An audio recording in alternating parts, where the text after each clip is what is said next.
দেশি বিদেশি অংশীজন এবং আন্তর্জাতিক প্রতিষ্ঠানের সঙ্গে মত বিনিময় করে বিচারপতি ও সরকারি আইন কর্মকর্তা নিয়োগ সহ বিচার বিভাগের বেশ কিছু ক্ষেত্রে সংস্কারের প্রস্তাব করতে যাচ্ছে এই সংক্রান্ত সংস্কার কমিশন।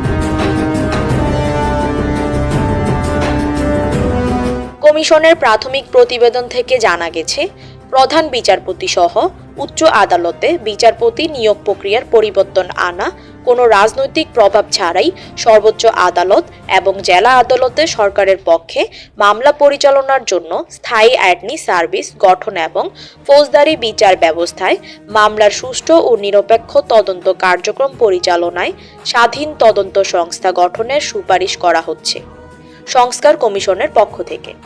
এসব ক্ষেত্রে প্রয়োজনীয় নিরপেক্ষ জনবল কিভাবে নিয়োগ করা যায়, কমিশন সে ব্যাপারে দীর্ঘদিনের প্রচলিত পদ্ধতি পরিবর্তনের সুপারিশ সংবলিত প্রতিবেদন চূড়ান্ত করতে যাচ্ছে।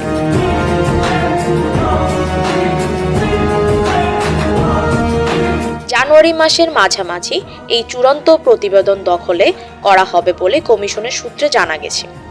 বিচার বিভাগের প্রয়োজনীয় সংস্কারের প্রস্তাব করতে গত ৩ অক্টোবর আপিল বিভাগের সাবেক বিচারপতি শাহ আবু নাঈম মমিনুর রহমানের নেতৃত্বে ৮ সদস্যের সংস্কার কমিশন গঠন করে সরকার।